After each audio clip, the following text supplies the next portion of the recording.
What about magnesium? We hear a lot about magnesium, concerns about magnesium deficient in the soil, and do we have a widespread sort of epidemic of magnesium deficiency? Yes, absolutely. So magnesium is essential for over 300 biochemical reactions. I can pick my biochemical textbook out there, and you start looking at magnesium, and you won't stop for a week because it's just involved in so many essential pathways. And magnesium was one of the nutrients which was studied in that 1975 study. Now, it wasn't shown to be as essential as phosphate and potassium and so on and so forth, but it was still shown to be important. And depletion of magnesium does have multiple effects on the body. And it's not just that. We can go through multiple nutrients. So iodine is a very common nutrient deficiency that I see in my patients. Boron. Now, boron is an essential nutrient that's not considered to be an essential nutrient. Now, what do I mean by that? The literature is very clear. We need boron. But we've sort of got a list of official essential nutrients, and boron's not yet on that list. Now, it will be. I predict in the next 5 or 10 years that medicine will come alive and will realize the importance of this nutrient, but it's not recognized yet. And when I test my patients, a good proportion of them are also deficient in boron.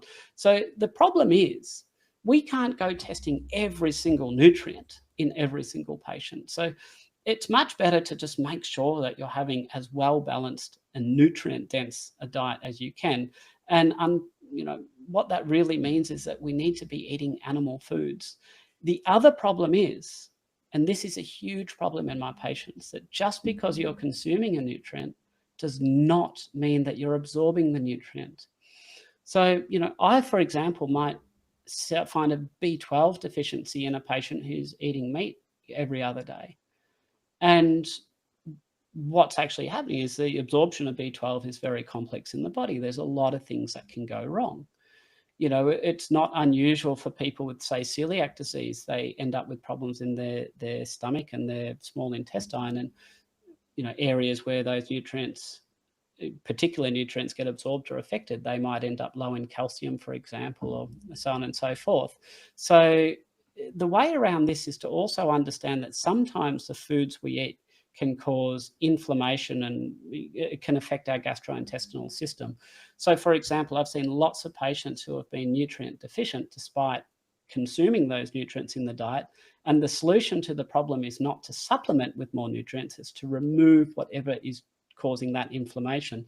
So, for example, cutting out gluten for a lot of people is very, very beneficial if you're shown to be deficient in nutrients. That chronic inflammation that you get actually makes a real difference. So if we think back to that study I told you about iron deficiency, and we know if you're low in iron, because iron is needed for what we call the power plants of your cell, the mitochondria in your cell, they're what burn the energy. And iron is necessary for those to function normally. You just can't burn energy properly if you're deficient in iron. Now, there's a condition that is not well known in medicine, but it has been described in the literature since the 1970s, and it's called nutritional inflammation. And this is utterly fascinating. Basically, if you're inflamed, that can mimic a state of iron deficiency in the body. The notion is that most any pathogen that can infect us as a human also needs iron. So we've got an adaptive strategy where when we have an inflammatory trigger in our body, which historically has only ever occurred when we've got an infection, our body says, oh, I've got these inflammatory chemicals running around, it's probably an infection. I'm going to get all of my iron and I'm going to take it out of the blood and I'm going to put it into storage. And we've got studies that show that when we inject bacterial products into volunteers, we can reduce the amount of iron circulating freely in their blood by 50% within 2 hours. This is an absolutely profound effect. And so, in essence, when we're inflamed, that creates a state of iron deficiency. And it also confuses things even more, because what do? Well, we can't just disappear the iron. I'm not David Copperfield here. So what do? Well, we have to put the iron somewhere. So we stuff this iron into storage, and that storage is called ferritin. So we often see ferritin levels go really, really high. And if you go to your doctor and the doctor sees you have a high ferritin, what are they going to tell you? They're going to say your iron levels are high. But the problem is they're only high because you can't use it. It's what we call a functional iron deficiency. And this is the nature of what nutritional immunity is. Nutritional immunity is that we lock away a nutrient to starve the bacteria, because if the bacteria and these other pathogens can't get to that iron, it's going to make it easier for our immune system to eradicate that infection. But here's the problem.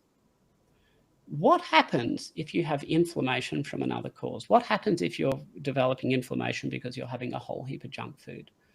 You still have these inflammatory chemicals circulating around in your body. Does your body know the difference between an infective inflammatory response and just a junk food inflammatory response? It does not.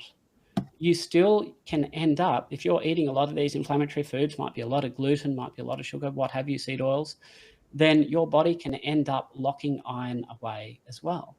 And you can end up with this, effectively, an iron deficiency, starvation in a land of plenty. You've got lots of iron there, you just can't use it. So there is a bit of nuance to this, and it's not just a matter of saying you've just got to have the nutrient. You have to make sure your body is in a healthy state as well.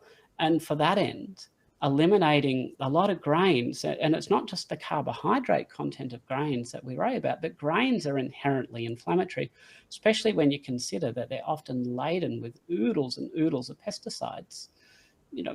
How many people understand that in Australia, farmers are allowed to spray a crop of wheat with Roundup 6 days before it gets harvested and made into bread?